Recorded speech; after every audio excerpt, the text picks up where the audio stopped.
Well, hello everybody, and guess what? It's me, 𝗚𝗚, and I am on tech, and I am pooping myself right now because I don't know if I'm going to get this right, but I've got all the help that I can muster to get this right. But very quickly, there's a couple of you just seen our promo video for Less is More. Now, if you want to take part in Less is More, I would say it's a good time to book. I know we're in coronavirus times, but I have to say, there is a cancellation policy, and you can check that out on our website, or you can check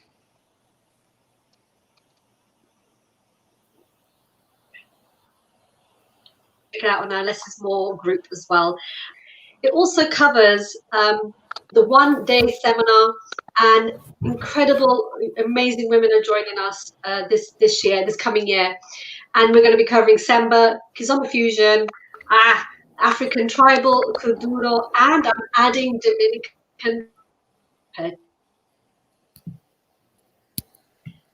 Okay, 𝗚𝗚, you're frozen. So if you're interested, www.lessismorefoundation.com.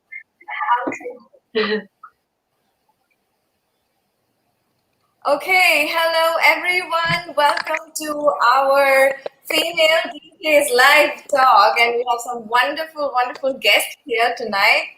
We've got on from all over the planet. I think this is the first time we have not missed a single time zone in the planet to cover everyone here.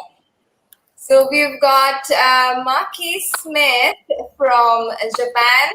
We've got Diamante Negro from Luanda, Angola in the house. We've got Amber Rose, DJ 𝘓𝐴phrodisiac from US, and our very own DJ 𝗚𝗚 from India.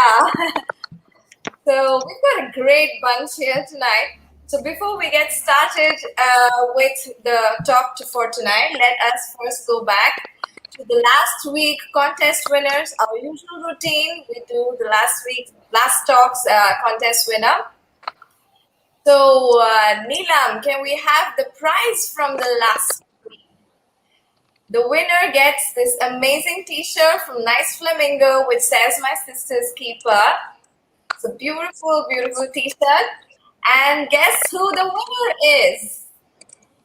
The winner is Brita Lee from US. Brita, you're the winner from last stream. Brita, if you're here, if you're listening in, claim your prize with us. Drop in a message. We'll get in touch with you for the postage and for shipping you this beautiful t-shirt. You can choose the color which one you want. Okay, 𝗚𝗚, can we have us all back online? Yay. The names are not appearing, 𝗚𝗚. Can we sort that out for some reason?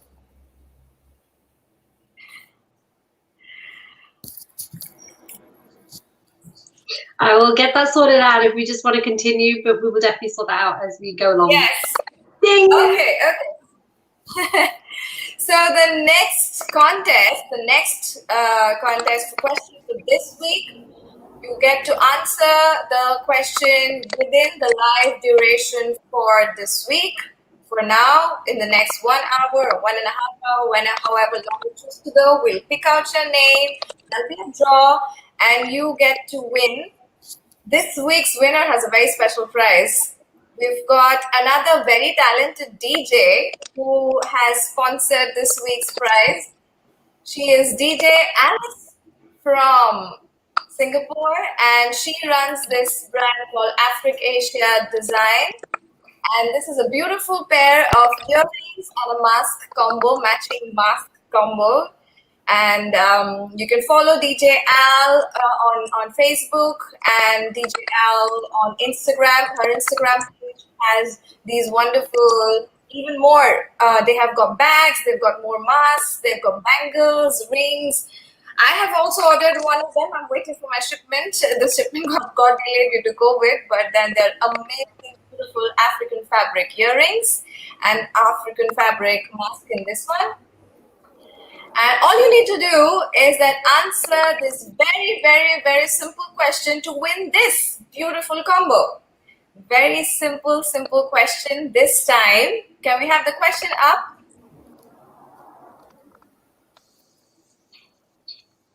What is the name of this legendary samba singer?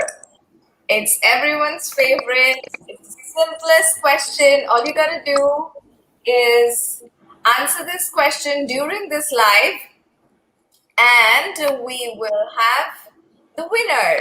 And the winner gets those beautiful combo of earrings and mask from DJ Al, 𝘓𝐴𝐴𝐴. All right, then, while we wait for you to answer and respond to this question, we will get back to our live. And our live will get started with first DJ 𝗏𝗍 Smith introducing herself. Yes, sure. My name is 𝗏𝗍 Smith. I'm DJ Smith from Tokyo, Japan. I live in Tokyo, Japan. I've been doing Kizomba DJ for the last 3 years. I started 2017 summer, so exactly 3 years. But I'm in the Kizomba scene maybe 4 or 5 years. I only discovered Kizomba music 4 or 5 years. And then I became DJ maybe like 3 years ago. I normally play, of course, I live in Japan, so Tokyo normally, but I go festivals like different countries like Korea, China, Vietnam, Asia a lot, but also I go to the United States. I go Europe sometimes. Never been to Africa. Love to one day. That's about it. The music I normally listen to is actually not Kizomba. Where I came from is dancehall music, reggae. So I used to play a lot of the, I used to listen to a lot of the reggae music. And I moved to New York after that. I used to live in Jamaica, and then I moved to New York after. So, and then I went to a music industry after that. So a lot of the reggae, a lot of the hip hop, R&B. So I do mix R&B and hip hop as well. If you go to my SoundCloud, you see my mixtape of R&B and hip hop as well. But fortunately, I discovered the beautiful music. It's called Kizomba. So I'm in love with it. And ever since I discovered the music, I couldn't stop listening to it, studied, learned. I'm still learning. Thanks to this pandemic, I don't want to say thanks to, but because of this time, I have a lot of time. I decided to learn more about the music. So before, I've been playing a lot of the urban kids, 𝗏𝗏𝗏𝗏, 𝘠𝗏𝗏𝗏𝗏, but lately, the people who they know me, they're not gonna believe it, but I now play Kizomba, Semba, a lot of the retro 𝘠𝗏𝗏𝗏𝗏 that I love so much lately. So I play 60 minutes, 80 minutes, 90 minutes, no problem now. People wouldn't believe it. So that's about it. That is nice. 𝗏𝗍, do you dance as well? Yes, I do. But again, I normally play, so I can't really dance anymore. Yeah, but if I go to the festivals, yes. Yeah. Thank you, 𝗏𝗍, for that great introduction. And we will have you back on with more questions and more engagement from the audience. And we would love to know more about you.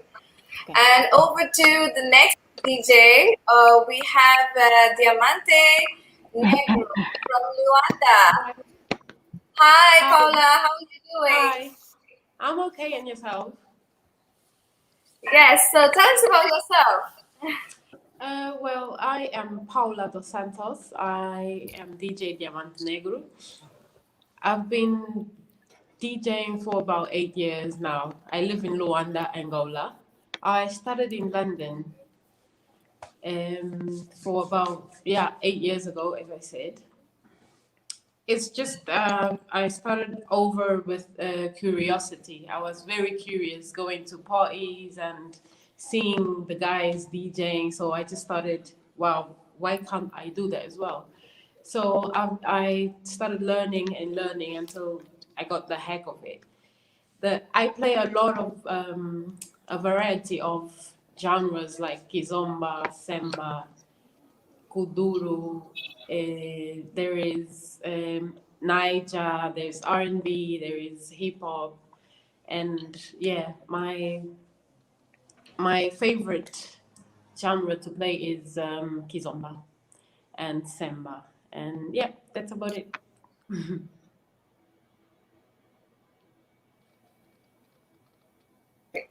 How long have you been doing this? 8 years, you said, right?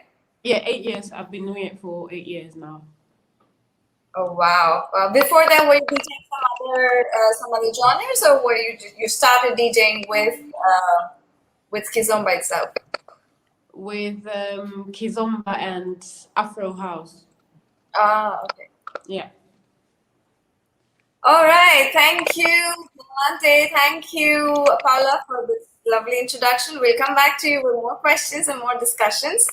Introducing in the house, USA in the house, DJ 𝘓𝐴phrodisia, Amber Rose, our mommy, nurse, and a DJ. Hello. Hi, Amber. How are you doing? Let's tell us more about yourself. Okay, my name is DJ 𝗓𝗄𝗏𝗍, and my real name is Amber. I'm from USA, born and raised in Nashville, Tennessee. Everyone always asks, am I from Haiti or from Africa? No, I'm just from Nashville, Tennessee. My parents are from Nashville. I've been DJing since 2014. And that's a very funny story. Should I tell it now or should I tell it later? Go ahead, right now. Okay. I guess I'll now. Okay. So people always ask how I started DJing. Okay, so I was in like a Facebook chat group, and me and my friend. This was in like 2014. Okay, there was not a lot of kizomba in America outside of like New York and Seattle. Okay. So me and my friends were like, we want to bring 𝗏𝗏𝗏 to the U.S. Oh, maybe I shouldn't have said her name. Anyway, whatever. We were like, we want to bring 𝗏𝗏𝗏 to the U.S. to DJ. A promoter, I'm not going to say his name. He was like, no, we're not going to bring 𝗏𝗏𝗏 because she's old. And he was just saying sexist stuff. Okay. And he was like, we're going to bring another artist who I'm not even going to name because she has a nice booty. This is his exact words. Okay. So we were like, you know, that's not right. We're going to do our own event with all women. Okay. But we could not find a DJ, like a girl DJ anywhere. So I was just like, I learned to DJ. And this is how I started DJing kizomba music because we wanted to have an all-girl event, and we could not find a girl DJ anywhere. So that's my 5-minute story. That was very interesting. So that was a very good, interesting start that you had. I'm sure many of us have more interesting stories to share throughout the life. That's what this is about. To let us know about your journeys, what was interesting, what was fascinating, what was sexist or not, or what was your inspiration. So we'll discuss more. We'll get back to you more about this. Thank you, Amber. Okay. And we move on to...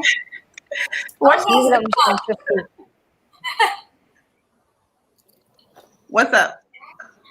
Oh. I had to come on. I'm sorry, I had to interrupt.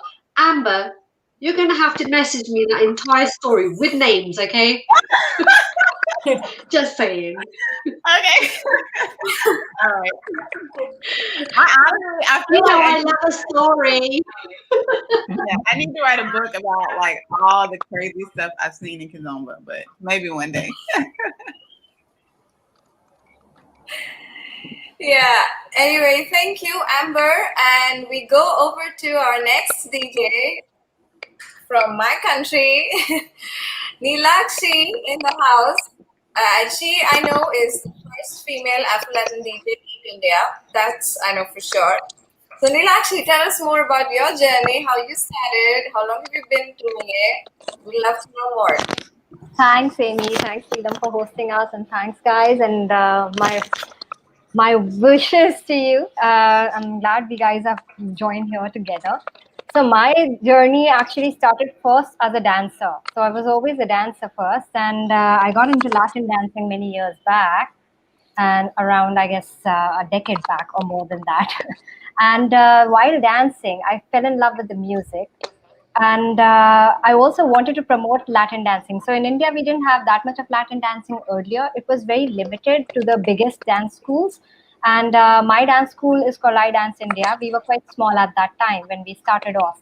And, there would barely be 1 or 2 parties that had to end by 10 or 11 because the clubs would not allow you to play mainstream music. So me and my dance partner, we guys joined forces, and we thought that, okay, let's bring in some more music to the city, and let's just, paint this town with Latin music, and let's try to get the Latin culture up, the Latin dance culture up. So we started with salsa and bachata. Zouk and kizomba came later for us, but around 2013, I picked up some music and I started DJing. I had a few friends in the clubs who helped me with it. And once we started doing this, we started hosting a lot of parties to an extent that I started hosting almost 6 parties in a week, every night. And I tried to touch every corner to an extent that people had got tired of going to each and every party everywhere. And I had to DJ everywhere, wherever I could play. But I was happy at the end of it because we got a lot of new people. And the whole agenda of spreading Latin dance culture in a place like Delhi, where people are not that open with partner dancing. So it is not that easy for people to see people going into partner dancing. It's a very uncomfortable sight for many people. So to get through to a culture like that and break it open and then let people come through and have them like Latin music, that changed the scene. So for me, then I continued with it. I love all the music, all the genres of it, whether it's salsa, bachata, kizomba, zouk, tarashini. I've played all of it, but more than that, I'm a lover of music. So that stays.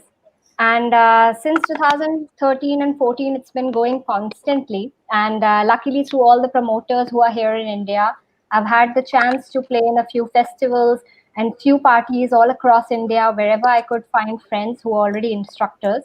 So it was easier for me to connect with the music because I was a dancer myself, and also take workshops along with it. But while growing on with this journey, I could also get chances to go abroad. And for me, I played in Vienna and Paris and Greece and Phuket. So, it was fun to go around and interact with different crowd and DJs over there. And all the times when DJs have come to India, that has been a highlight for me, where we could learn more and understand how the culture works outside. Because, here we have a little limited community. But of course, when you're abroad, you're interacting and you have that openness to that culture. It is quite different. So it started there. And besides this, I have also been a commercial DJ. So I play a lot of techno, electro grooves, and then reggae, Mumba, and a lot more stuff, even Bollywood for that matter. So that has also been part of my journey. And this is how we've just come across, yeah, a lot of Bhangra, Bollywood, all that stuff. Oh, wow, that is nice. I know you've, 𝗲𝗏𝗃 has even played for my parties, my events, and I love her music. I love her transitions. Last night we had Maki also play a set for us. She was amazing. And I've been following 𝗏𝗏𝗃 and Amber since the World Women DJs had started during the COVID. And I was like, where was she? How have I not known about her? She's so amazing. all the people here, wonderful, amazing people. Even the Amante Negro is where I saw her, I heard her during this pandemic time. And that's why here we are in the pandemic, whatever comes, we'll still find a reason to get together and party and get to know each other. Thank you, 𝗔𝗫𝗍 for that amazing intro. And shout out to all our audience who's watching. Please do answer the question if you want to win this week's prize. And let us know if you have any questions for these amazing DJs here online with us. Let us know what your thoughts are. Let us please share wherever you're from. Let us know that what you would like us to ask them. If you have any questions, if you have any comments, if you have any experiences, if you have a DJ, if you're an organizer, these are these amazing ladies. You can hear them out and hire them. All sorts of promotions going on in one place. Okay, so we'll move on to one of our first questions that we have. Neelam, would you like to put up a question? Yes. What is your greatest career moment? Who would like to pick up on that? Just give me a hand raise and then, who would like to go first? Then we can go on from there. What's your greatest career moment? I think many of you guys would be having regular jobs outside DJing. Why don't you talk about that as well? And as a DJ career, what has been your greatest moment? We've heard a very interesting story from Amber. We would like to hear more from everyone else. Maki, why don't you go first? My greatest moment. Did you say that I'm not supposed to say the name of the event or anything? Actually, yeah. I mean, that was just for promotions, but then. Oh, okay. Go ahead. My greatest moment. Moments. Maybe now. I mean, it's weird to say that. I'm learning so much the last 6 months, like music. You're coming back. You're coming back. What's that? What's that? I said the fact that you said that this is because you said this is the greatest moment, you're coming back to us for sure. No, like I said, when I was talking about myself, I've been learning so much about music the last 6 months, and I never really thought that I would play 𝗏𝗏𝗏 retro, but now I love them so much. But as far as DJ moments, maybe when I made it to United States last year, because I always wanted to play in the US. And then also I was able to play at some prestigious kizomba clubs in Paris, such as you may know 𝗏𝗏𝗏 and 𝗏𝗏𝗏𝗏. So that was really, really cool. Wow, that is nice. Okay, Paula, why don't you go next? What was your greatest DJ career moment? My greatest career moment was when I was invited to go to DJ in Germany for the Independence Day of Angola, which is on the 11th of November. You get invited, and I was like so surprised to play like different genres like kizomba and semba, and there was a large variety of people watching me. So that was my greatest career moment. That's the only one. Yeah. Oh, that was very nice. Amber, what was yours? This is a hard question. I honestly can't choose just one, but for me, because I feel like an outsider to the culture. So whenever people native to the culture ask me to come play their music, for me, it's always a good moment. So I would say that's my greatest moment. Yeah, that is right. Yes, for many of us, other than Paula, I think this is adopted culture. Kizomba is an adopted culture. So when we perform we have to do it very responsibly. And then when we get appreciated for the same, I do really feel that's really one of the biggest achievements, that you're able to do justice to an adopted culture. That's nice. All right, 𝗲𝗪𝗧𝗏, go next. So for me, I guess I can't pick one thing. It's always a lot of things. In terms of every time when people get high on my music, I think that becomes my great moment, because, you know, I get high when they are like dancing and totally in the groove.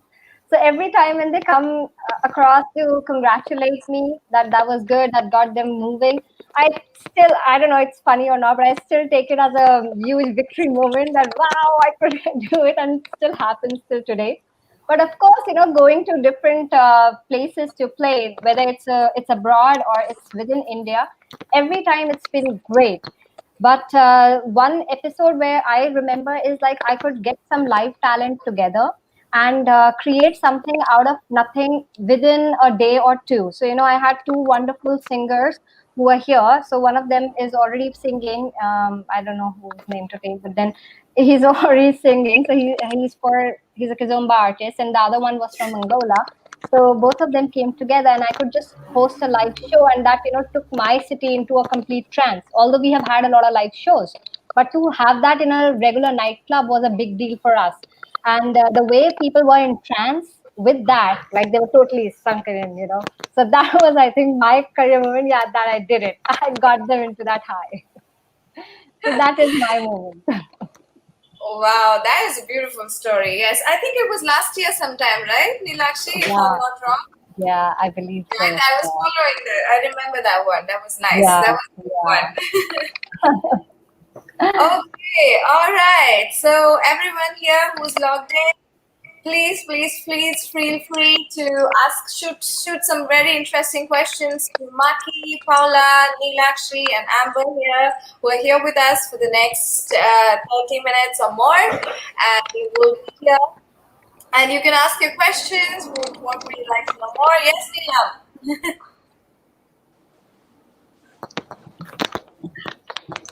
I just can't shut my mouth, can I, while I'm doing tech? I still have to speak.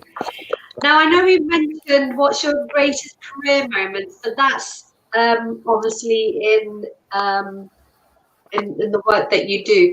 But I just want to know, just off the cuff, really, what is your big achievement? Not necessarily in career or in work-wise, just generally, it's something that you're really, really proud of, that you want to share. Something that happened to you in your, you know, whether you had your first baby or whatever, like that kind of a biggest thing that you ever felt like, wow, this is my biggest secret, or my biggest achievement, or my biggest excitement that I want to share with the world. Go ahead. Who wants to kick off on that one? We'll ask Amber to go. Okay, I guess I'll start. I would say recently, during this whole pandemic thing, I was alone with my kids for 3 months, and we are still alive. We did not kill each other. I didn't have any help. So for me, that was my greatest moment of my life. Because I couldn't take them, you know, to the park. I couldn't have anyone to watch them. So we made it. That is nice, especially the fact that. How old are your kids, Amber? They are 5 and 3. So, yeah. They're like they're 14 months apart. Wow. That is very sweet. Well, you should bring us your kids into the live as well, you know. if they're not naked anymore. Right. Okay, later. I'll bring them later. Yeah, so you're a nurse by profession, so I'm sure this pandemic must have been very why don't you tell us about that? Yes, I actually, like I said, I couldn't work the first 3 months because I didn't have childcare, but now I've been working nonstop because we have a lot more patients and nurses are getting sick or nurses have to care for other family members that are sick. So a lot of nurses are getting taken out the workforce. So there's definitely a shortage. I'm just trying to stay healthy. I think I already got coronavirus back in November of last year. So hopefully I don't get sick, and I'm making tons of money right now, so that's good. And I'm not traveling, so I'm saving money. So yeah. Yeah. That was interesting. So Paula, why don't you say about your greatest moment in your life in general? What do you do otherwise outside DJing, or is DJing your main platform for money? Okay. Besides DJing, I am a petroleum engineer. And wow! Yeah. And my biggest achievement was actually having my baby boy. I thought I wasn't going to cope with having a child and DJing and being an engineer. So yeah, that was my biggest achievement. Wow, how old is your boy? He's 1 year, 7 months. Wow, that's a very young fellow. Nice. So we have 2 moms here. All right, Maki, you go. What do you do outside DJing, and what would be your greatest career moment there? I never really thought about that until actually now. Maybe also for me recently that my husband is a photographer, and he's been working on this project for a long time, and then we've been working on this also for a long time to put it together. And then we made it to the exhibitions for the first time 2 weeks ago in Kyoto. And then we were there for 2 weeks, but it was also difficult because of this Corona time. But we made it, and then we made it for 2 weeks, and we just came back. So that was a really great achievement. I think so. I think that was a good one. So outside of DJing, what do you do? I am a freelance. I work for TV, and I do a lot of researching. I do a lot of translations. Also, I work on music. I'm more like a ghostwriter. I can't really talk about it. But I work on a lot of music stuff. And always the entertainment industry. Oh, okay. Mm-hmm. So how's the entertainment industry faring in this COVID times? It's interesting to know. And how is what? How is this entertainment industry faring during this COVID time, during the pandemic time? I mean, it's bad. It's really, really bad. Like all my friends, like I would say my friends, 90% of my friends are like either singers, producers, DJs, something to do with the music. And then they're not singing, they're not doing any concerts or anything, they're not selling anything. They're really, really, really bad. But they're doing the online thing like I do. So, and then they are charging for it. So I think they are getting better. Yeah, things are looking better, and people are appreciating the consumption of entertainment or music through online portals more now, because they also know that life is going to take a while before we get there. Yeah. I mean, things definitely have become a lot better than what it was a few months back. So that's a good sign. All right, Neelakshi, what do you do? I know what you do, but I want my audience to know that, because that's a very interesting field of work you have. So apart from DJing and basically bringing joy to people through music, dance, and all the happy things, even with my acting, I am a yogini, and I'm also a person who conducts meditations, create groups where I can share healing, and I'm basically a very person who kind of shares her spiritual knowledge with other people. And in terms that I have been able to attend to a lot of people who are suffering from many mental, physical ailments during this time, especially COVID times. that has kind of changed my life during this time. So basically, I'm a Reiki healer, I'm a meditation guide, I am an Access Dance practitioner. Then I am a law of attraction coach, a gratitude coach, a hypnotherapist, and all these things which I carry on in my life. And I had been sharing this over a period of 5 to 6 years now, and spreading that joy in life of people. So the idea is to bring more peace, more prosperity, and more joy in everybody's life, no matter where they are. So I guess the highlights of my life is that every time I start dealing with a person who is already stuck down in a place where they cannot find a way to get up in their life and resume what they believed as their hero's journey, I can actually contribute there and help them grow. And not only on this physical level, like, the recent thing that just recently happened, and even I am totally blown how it happened. So I was able to help in the healing of someone who already had COVID. So, his fever would not go. And then I did my whole things, my healing and all that, and sent him some positive vibes and motivated him to, go into his positive mindset. And just with that, the next day his fever was gone.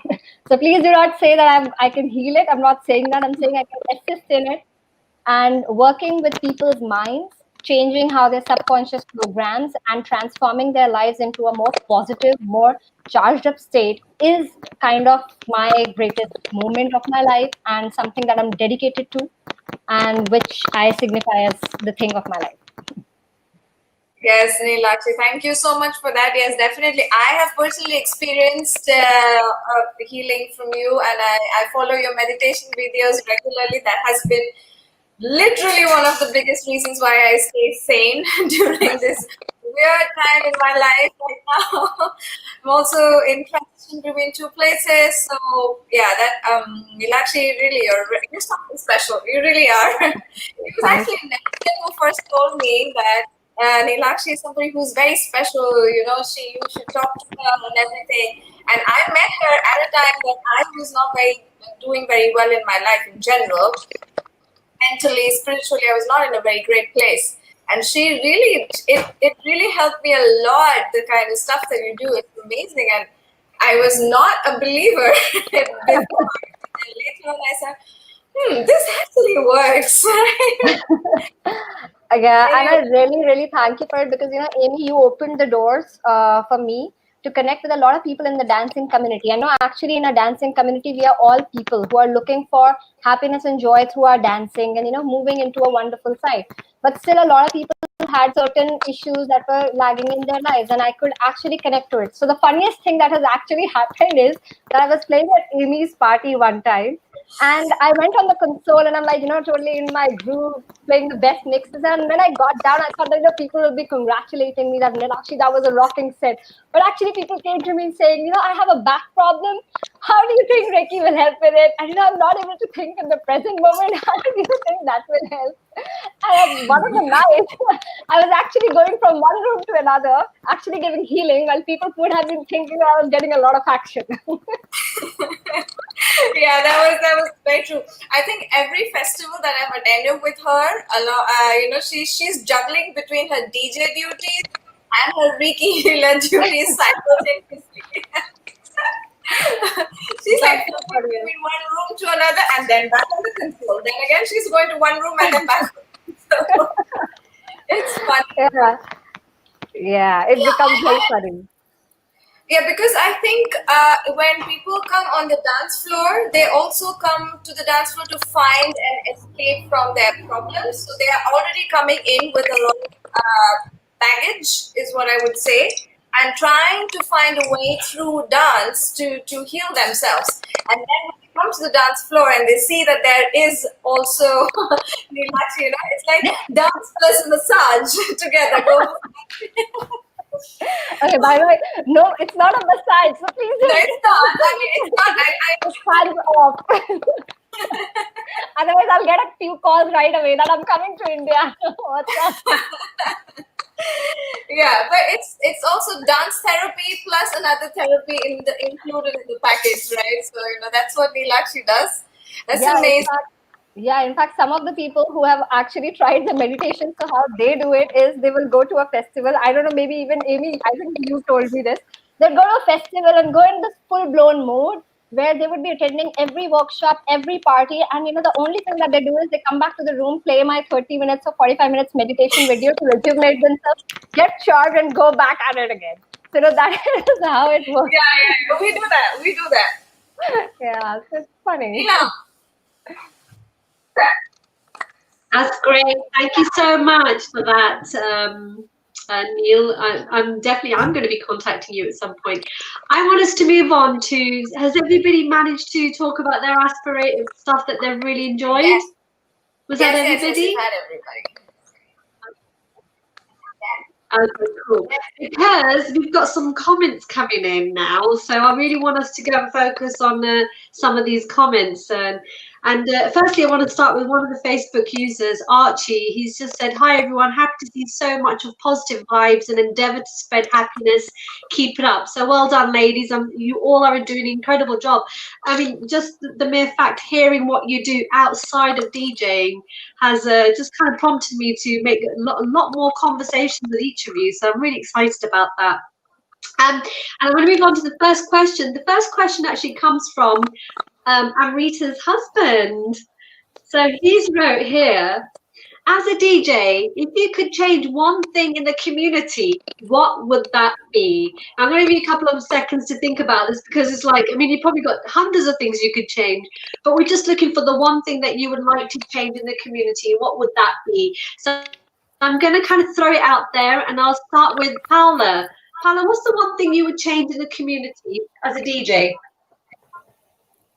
As a DJ, probably I would change the way people comment. Is when you're playing, like here in Angola, when you play, if you don't play as people like, they will come and comment, have like a lot of harsh comments on the DJ. So I would like to change that.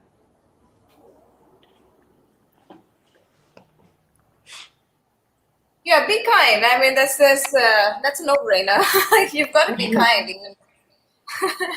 Yeah, be more kind, even if you don't like what the DJ is playing. But yeah, I would like to change that in the community, in my community here in Angola. Mm-hmm. Yeah, that's a good one. That's a good one. Okay. Paula, that used to happen here in that used to happen in Britannia. You know Britannia, right? Right. When right. the Knights of Britannia Jet Set. Yeah, it used to happen there a lot too. And I remember you in London, actually. That's how we made contact, because we used to go to 𝘠𝗏𝗪𝗀's nights. Remember DJ 𝘠𝗏𝗪𝗀? Yeah, I remember. He used to do those massive nights at the fire. Yeah. He was huge. It was like, he used to have thousands of people that used to attend his events, and he had a proper Angola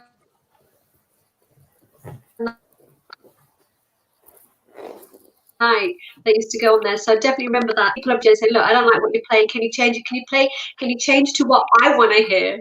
And it was always a kind of, and I'm sure all of you women must feel the same way, right? Like when it comes to when you're trying to do your thing, and then you've got people approaching you, and they're like, "Hey, can you play YMCA or something?" And you're like, "No, this is not the place for it." I totally get it.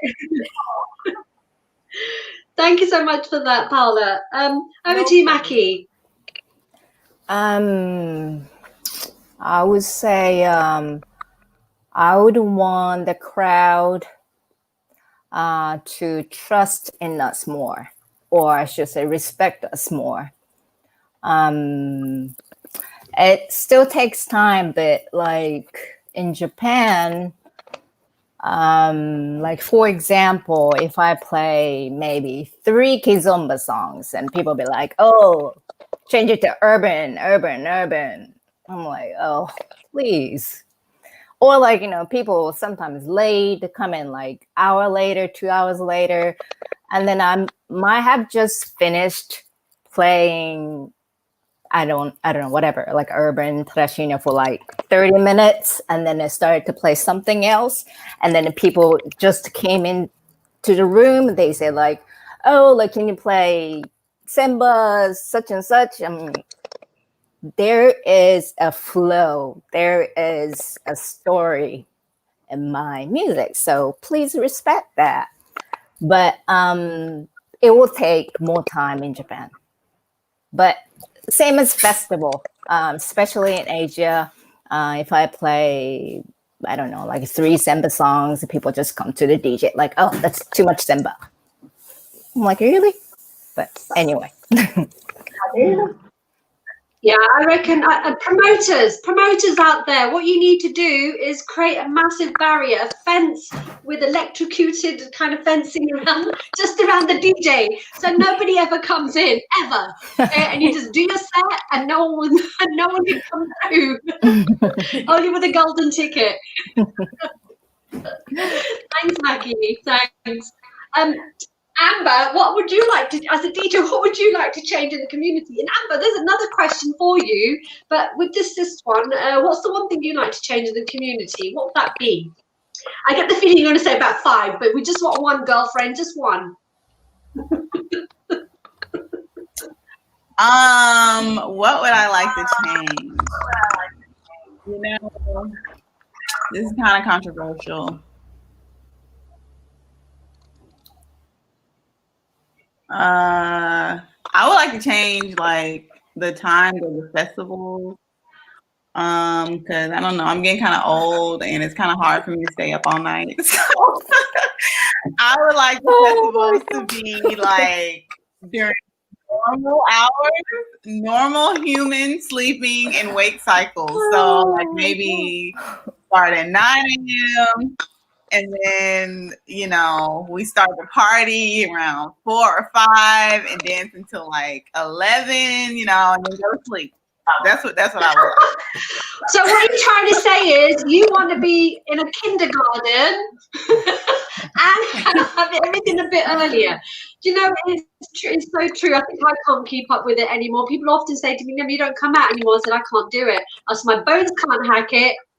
And I get tired. I really get tired after a couple of songs. So I feel you, Amber. I feel you on that one. Yeah.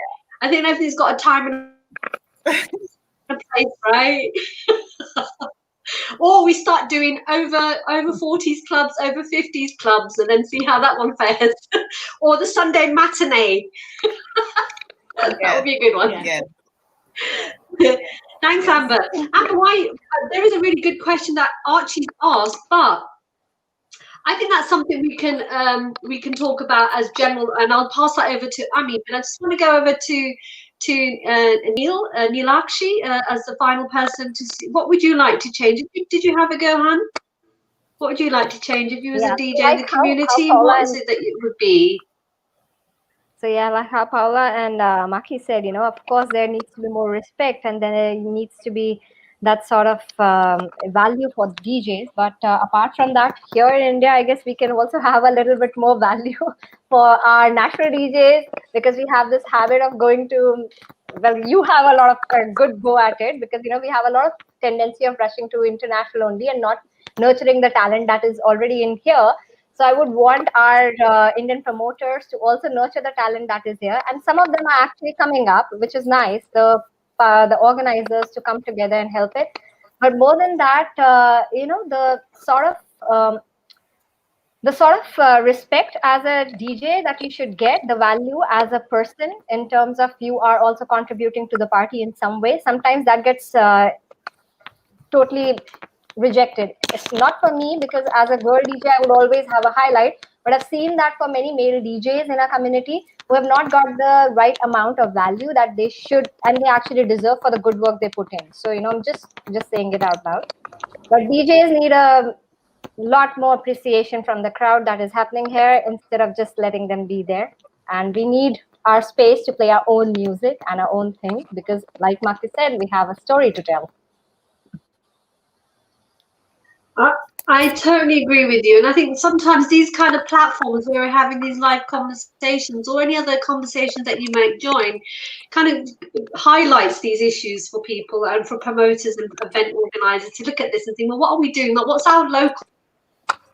Who do we have in our sphere before we go out? And I mean, we all love to have a good international person coming in, but it's also equally important that we recognize our local talent as well. And I'm sure you guys have got vast talent in India, for sure. Michelle, thank you so much for that. Is that everybody's spoken about what they would like to change in the community? Is if they were, if they were DJing? Perfect. I'm gonna pass it on to the Ami, because then otherwise I just don't think we'll have an equal share right now. But there is another question here, and again it's from Archie, and I'm going to pop that up, and then I'm going to pass it over to Ami, and then I'm going to mute myself. As you all know, that's what I like to do. Not. Yes. So this is a very very interesting question. What inspired you to start the Quiet Storm? Amber and everybody else as well. We'll start with Amber. Okay, so the Quiet Storm was my Facebook radio show, and it was from like 11 p.m. to like 1 a.m. So basically, it was a late night show. And okay, so this is how it started. You remember when we first started like playing on Facebook, and Facebook used to shut us off after 30 minutes? Okay, so we have a DJ chat in North America. So we were all in the chat trying to figure out ways how to trick the algorithms to get us to play longer. So I would do these tests late at night because no one was up watching, or I thought no one was up watching. So I would just play music. I would adjust the settings just to see if I could play longer than 30 minutes. Okay, so I would be playing, and it would be the same group of people every single night commenting on my videos. And all they wanted to talk about was sex. I guess because it was lockdown and people were horny because they couldn't have sex with each other. But every single video, all they would do was talk about sex. So I was like, I might as well just make this an official thing. So that's how quarantine started. Quarantine Quiet Storm started. I was testing the algorithms, and people started talking about sex. So the show was primarily about sex. We talk about like sex positions, like male attitudes, female attitudes. It was fun, and people paid me money. I don't know. I put my payment information. People used to pay me money, so that was a surprise. So it was fun. I had to quit though because I started working back. It was too much, like staying up late at night and working in the morning. So that's how it started. Wow, that was a very, very interesting. I never thought that Quiet Storm would lead to that. Not in my wildest dream I was thinking in that lines. Yeah. Yeah, we had this Indian radio show, which kind of was, I mean, at least not explicitly for sex, but at least they used to talk about a lot of relationships and love problems, like Love Guru, I think, right? On radio, it was there. It used to be there. I think it's there in many countries where they talk about stuff that eventually started getting a little weird and explicit content as well later on. All right, so moving on to the next question, Neelam. Yes, this is an important one. What is the key to success in the DJ industry? Who inspired you? And what are the best platforms for a DJ to make money, to promote themselves? Why don't you talk about that? So, Maki, why don't you go first? Since you're in the music industry. What's that? So since you're in the music industry, you would like to go first? What is the key to success in the DJ industry? Okay. Who inspired you? And what are the best platforms to support the work of a DJ? So the question is also down below the bottom. Pick it up. Oh, okay, good. Key to success, I would say stay focused, stay humble. That's about it. Who inspired me? Like DJ technique wise, I would say 𝘠𝘠𝘠 𝗏 maybe. He changed the way I play. When I saw him playing, I was like, oh, what was I doing all this time? So I have never seen DJ ZX in person, but of course, I've seen him in the video and everything. So I study that. I have listened many DJs mixtapes and study, but for the producer, it's a different story. I love a lot of the producers. When you listen to my mix, you hear a lot of 𝗏𝗏𝗏, Black Skyle, Morilla Soul, Dirk Banks, name a few. Yeah, I like many styles, and then they really did inspire me. And next question, the platform, right?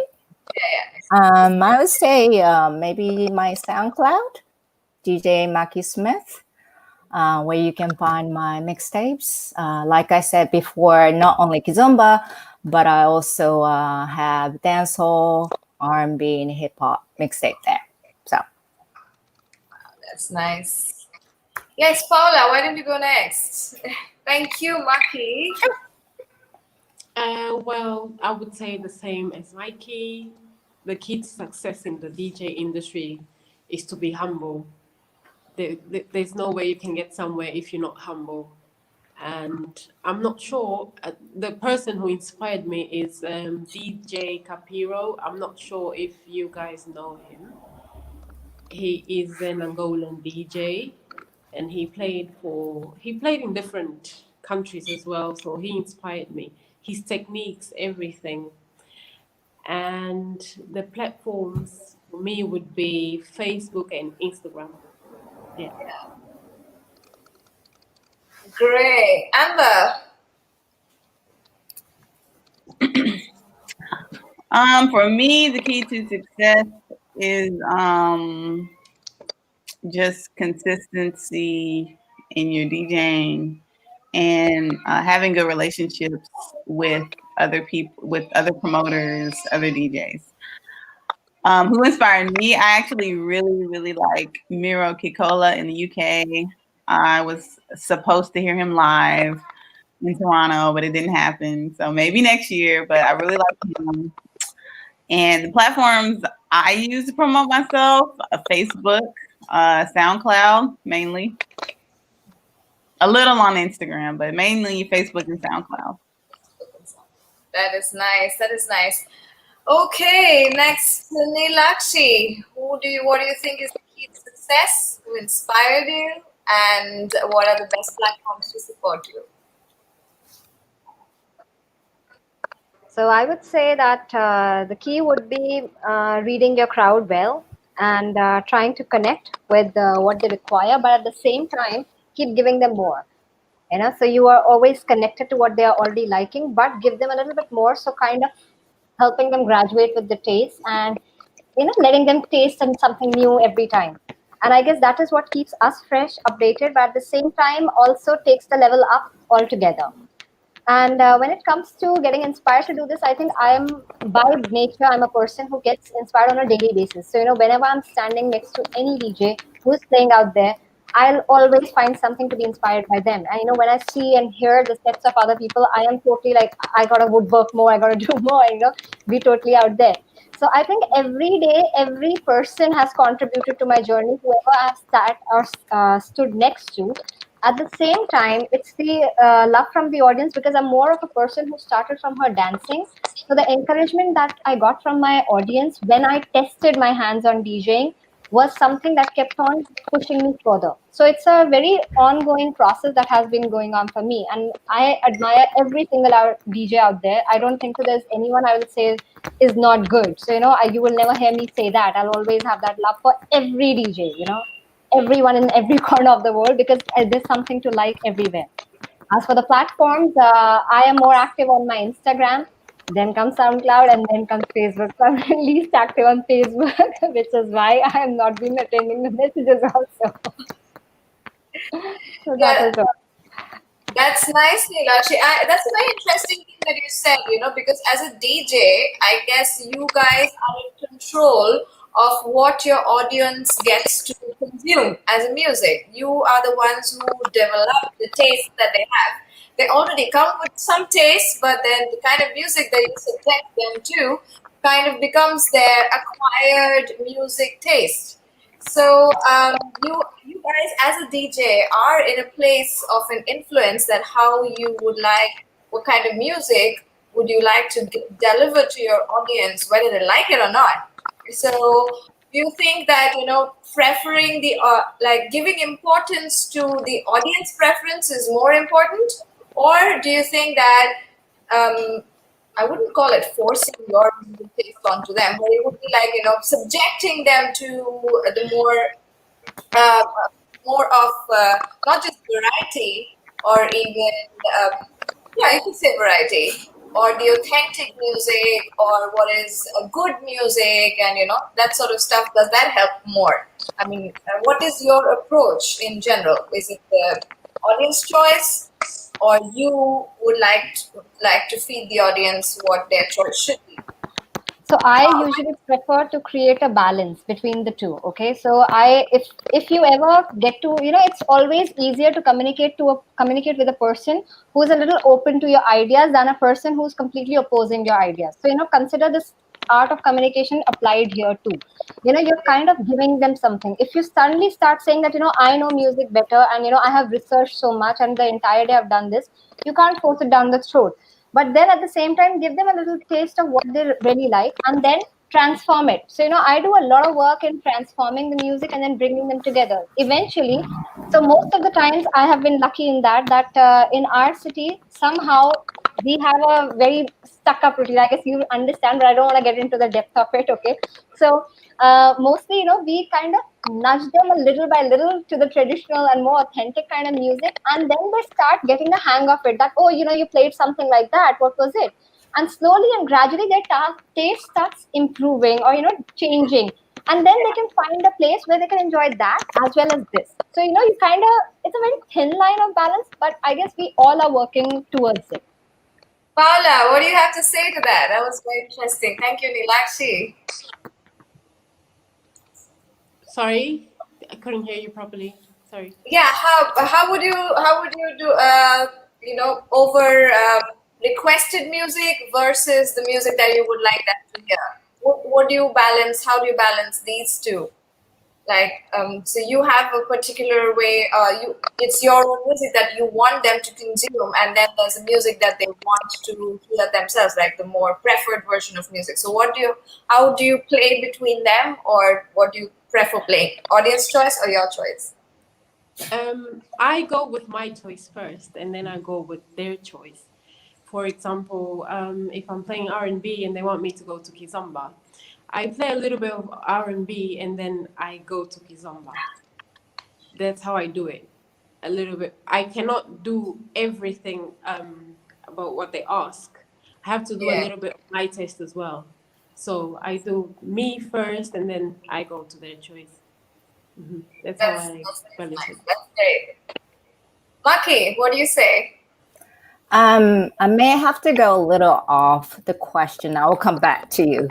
But so it was my second festival, I think. It was in, I can't remember. I think it was in Spain, somewhere. So the first festival, I didn't really know anyone. Only like very famous teachers, very, very famous DJs. That's it. I always thought teachers were the stars.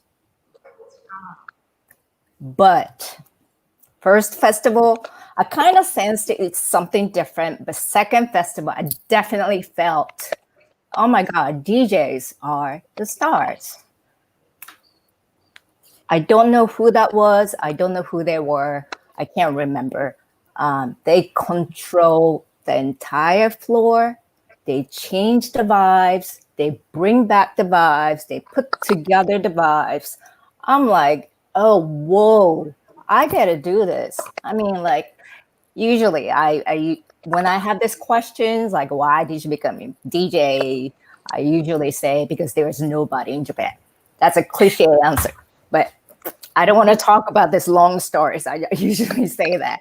But true answer is like when I went to that festival, when I saw those DJs, put everybody in one and creating the amazing vibes, I thought I wanted to do that. But also great DJs. And then I also want to try to do that. And I'm trying to do that. Controlling the floor, yet feeling their vibes, feeling or understanding what they want. So it's not like you play your music and then make them dance with your music. It's not like that. So it's good balance, like some of you have said, but at the same time, I love how they feel me, and then I feel them. Yeah. That's beautiful, Maki. That was actually very nice. Amber, what do you say? Usually I try to go with what the crowd wants. Yeah, because you know, America's so big, like different parts, like different things. Like if you go to New York and you don't play like at least half compa, they say you're a bad DJ. I'm exaggerating a little, but the scene has a lot of Haitians, so you have to play a lot of compa. But if you go to like California, they're not feeling compa. So I adjust to the crowd, but I will always play like a little set at the end for the ladies, you know, maybe not kizomba music, but like, you know, rap music so the ladies can dance, so we can twerk, you know, because we sit down so much, you know. So I play for the crowd, but I also cater to the ladies. Oh, that is wonderful. That is nice. It's really important to have fun, you know, get the vibe on, get the groove on, and then you start the music. That's great. Neelam, would you like to, in between, let me just quickly recap. There's a question that we would like every one of our audience to answer. And please, the right answer wins this amazing mask and earring combination from 𝗔𝗴𝗋. So here's the question. Neelam, can you have the question up? Very simple one. What is the name of this legendary samba singer? So answer this question and win the prize. We will be announcing the winner in our next live. Please do answer the question right here on the live, on the comments. We are waiting for you and we'll pick up names from there. Okay, what do we have next on the agenda, Neelam? Oh, this is an interesting one. How does being a female DJ make you different from a male one? Perspectives, gender perspectives. Let's see. All right, we'll start with, let's start with Amber first this time.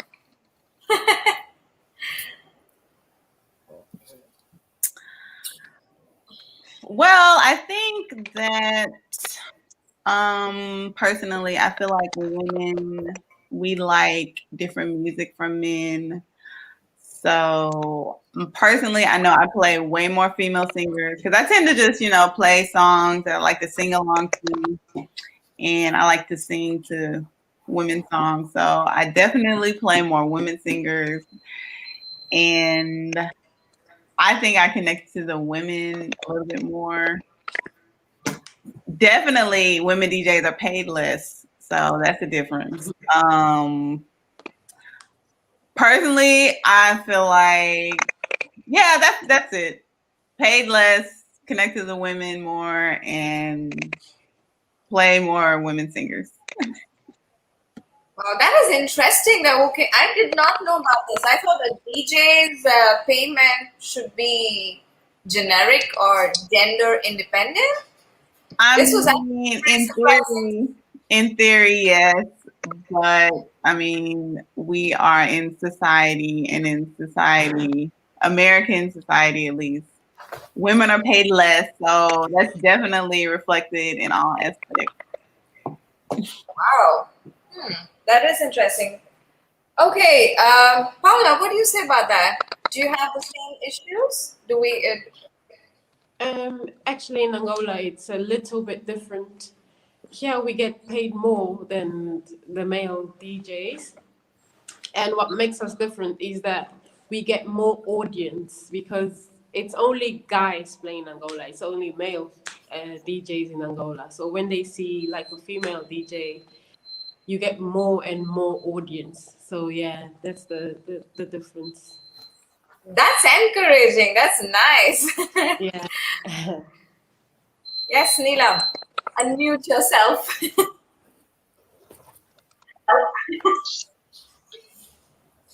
Paula, can you bring me to Angola? Because if the women get paid more, I need to be over there.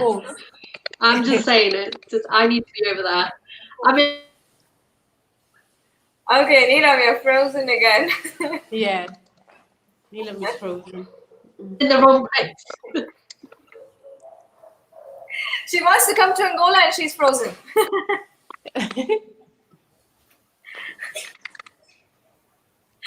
All right. Maki, what do you say? About the payment or the question. Yeah, female DJs versus male. I think women are more sensitive and delicate than men. Sometimes good, sometimes bad, of course.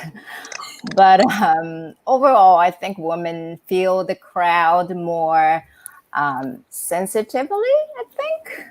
So we can adapt ourselves to the crowd, different crowd more easily and then find appropriate music, I think. Yeah, that's a good one. Yeah, we tend to, because we're naturally sensitive and empathetic people, so we generally get to connect with the crowd a lot easier. Actually, what do you say? Go ahead. So I guess here we get a lot of value as a female when you are DJing, because you become the highlight of the whole thing.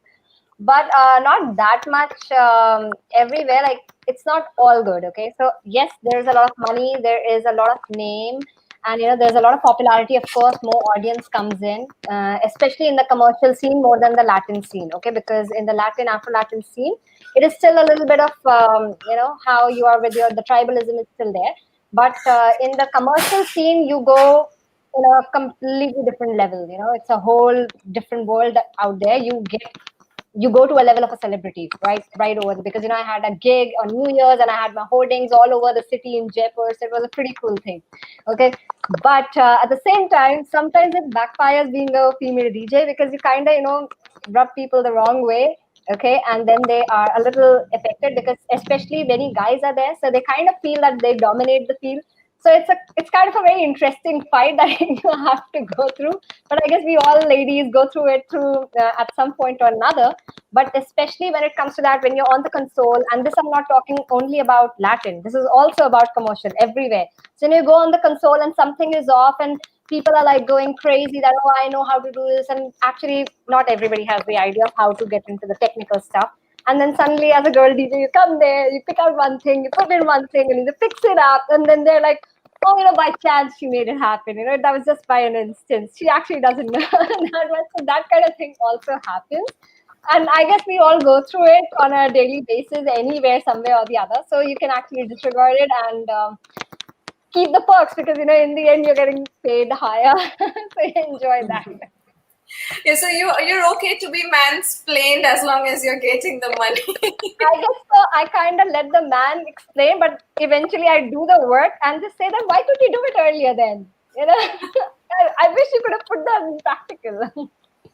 Yeah, I think we have two engineers also. We have Paula, who's a petroleum engineer, and I'm a aeronautical engineer. We've had it in our fields where, you know, when we try to fix something technically, it is not very easily, you know, digested by the yeah.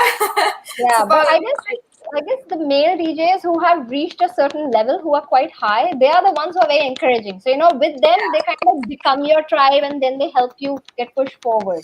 Yeah. So that thing is always there.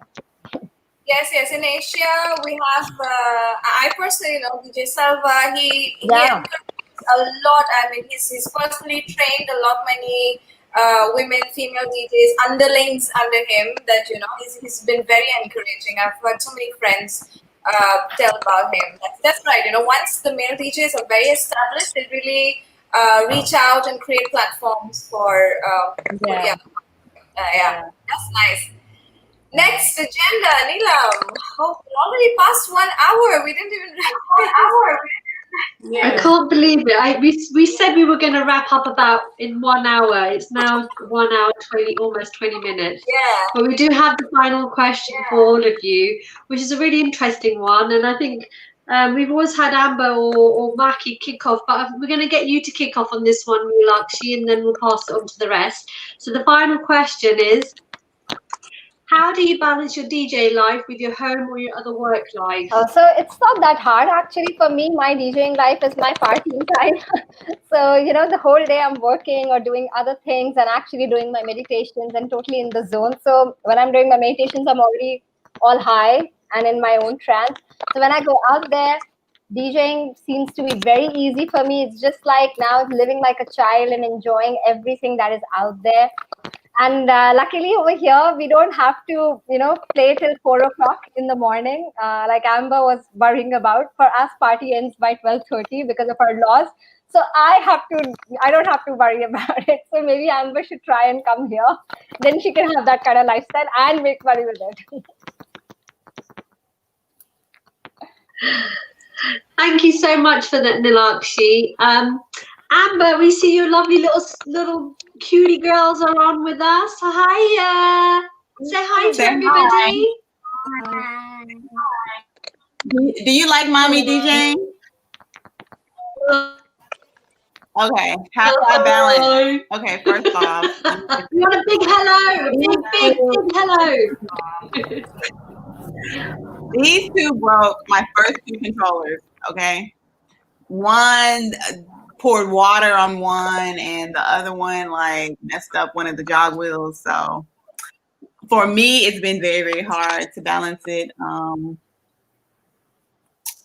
Yeah, it's been very hard. How do I do it? I now have a nanny, so that's how I do it now. She said she wants to get down. She's down with me. Get down. Oh, I think you have a live audience in your home with your kids. Amber, thanks for that. Sorry, I feel like I've taken over now. Thank you so much for that, Amber. So over to you, Paula. How do you balance with your little baby and your work career and DJing? It's actually easy because from Monday to Friday, it's work, and then from Friday to Sunday, it's the DJ life. But I have a babysitter, so I leave my baby with the babysitter, and then I go and do my work. Yeah. This is brilliant. I mean, I've noticed this a lot with women. We have a lot of things to juggle: child life, having the babysitter, trying to work out a career or get up with that career, and then have that hobby, extracurricular activity that we all do. Yeah, it's amazing. You're all amazing. It's just incredible. I think Amber's got her hand up. Go for it, Amber. Okay, I just want to ask the other ladies, how is it with dating and being a DJ? How does that work? For me, you mean there's no dating app for DJs? We need to get a dating app for DJs out there. Yeah, we need that.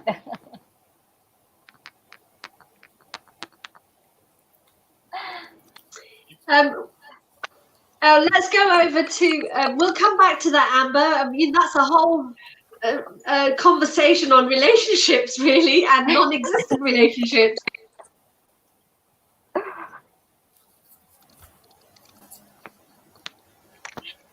We're going to go over to Mackie. Balance your life with DJing and the other extra stuff that you do, hun. It's very important to separate the DJ life and private life for me. And I have this thing keeping in mind always. When this DJ thing becomes stressful, that's when I quit. And in order to keep balanced, it's always family, friends come first, then yoga. I'm a yogi, and then kizomba. So I keep everything balanced.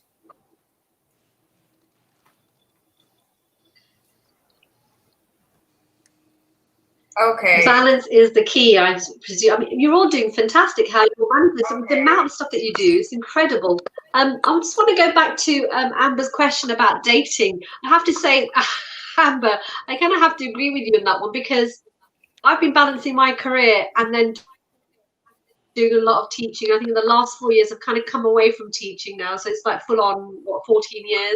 It's a long time, and you do kind of think, damn, I've been taking all this time and making everybody else happy, and I haven't had the time to make myself happy. Girlfriend, I feel you, and I hope that there is someone out there. Amber, she is 21 years old, single. Two beautiful daughters. We're just putting it out there for anybody who's interested, okay? Anyone who's interested, contact me, Neelam Suman, ambersagent.com.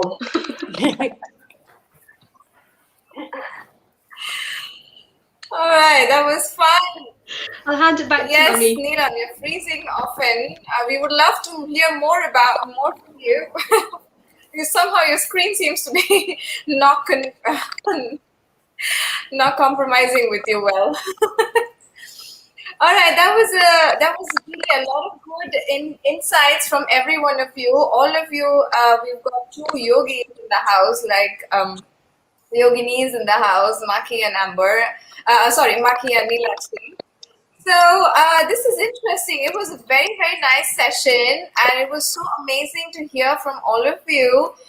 And it just makes it so much more amazing to hear that female DJs around the world, we're juggling so many things, and we're still doing a great job. And I've loved every one of your sets in the past, and we would love to hear more about you, and we would love to hear more from you. And let us know if, and everyone who's tuning in, please watch out for these amazing, super talented DJs around the world. They've been doing some great jobs. Please support them on their FB pages, on their live sets. Listen in whenever you can. They have been doing some great jobs. We had Mackie play for us yesterday, and I think we'll have these are the details. Follow them on SoundCloud. This is we're gonna be having Diamante playing tonight, right? Right. Yes, yeah, and we'll have Neelakshi and Amber as well sometime playing for us during some other events. We have them. And thank you so much again for joining us, for sharing your behind the decks life with us, and for coming to this platform. And this is a platform where we encourage more of women to start coming up, and thank you for being a part of this. And all right, so join us next year for Less is More. We would love to have you all, and have all of our viewers with us. And please register, subscribe on lessismorefoundation.com. Leave us your email ID so you can keep updated on all the events that we have. And to finish it off, last time, the last 2 minutes of the question that we have for today. And we already have some great answers coming in. So the question for today is, what is the name of this legendary Semba singer? Do write it in the comments, share your thoughts with us. And with that, we will leave you tonight, and we have the next very interesting topic. Yes, Neelam, go ahead.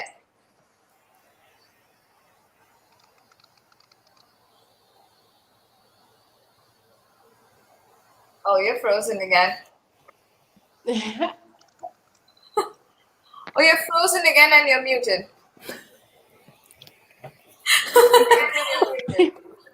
I was going to say, you carry on, you finish. This is how my first time doing Tech Girls. How do you think I did? Was it all right? Was it okay, apart from the fact that I keep breathing? How was it? Was it all right? Thumbs up. Wink, wink. All right. So I was just going to say, you can finish off with the last topic. But I have something that I want to say to everybody. So if you want to just wrap up with the last thing that we're going to be doing next 2 weeks. Yes, next 2 weeks we have October 2nd, body shaming or autism. This is a term that we ended up coining in one of our lives. Ananya, our ambassador, said that when we were talking about sexism and stuff like that, that it became like autism. That okay, people prefer to dance with a certain beauty standards on the dance floor, and preferring them to be a part of the posters, preferring them to be a part of their promotional videos, anything like that. So that's a topic that we're going to cover next time, 2nd October. It's going to be very interesting to hear every one of your thoughts. And please sign up on Less is More Foundation. The ticket sales have also begun. The PayPal link is up on the website. And follow us on 𝗏𝗄𝐴 Family London. And that would be a wrap.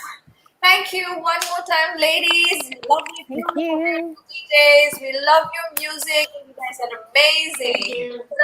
And thank you, Amy, and thank you, Neelam. You have to do the obligatory heart. The obligatory heart. Mandatory hearts for the picture. Thank you, everyone. Okay, so Thank you very much, Amy and Neelam. Thank you. I want something. You're all welcome. It's been lovely. I think we're more than happy to have you here. We've loved every. It's been amazing how much you've just available. Honestly, it's frozen again. Am I frozen again? No, I'm good. Now, actually, I have some. I want to give a little. Me, it was her birthday yesterday, so we wanted to.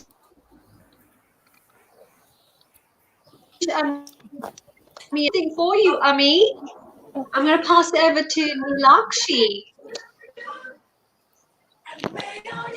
I hope you can hear me. No? This is your birthday song.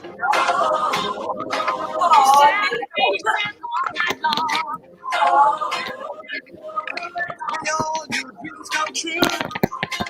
Sing out together. Happy birthday to you.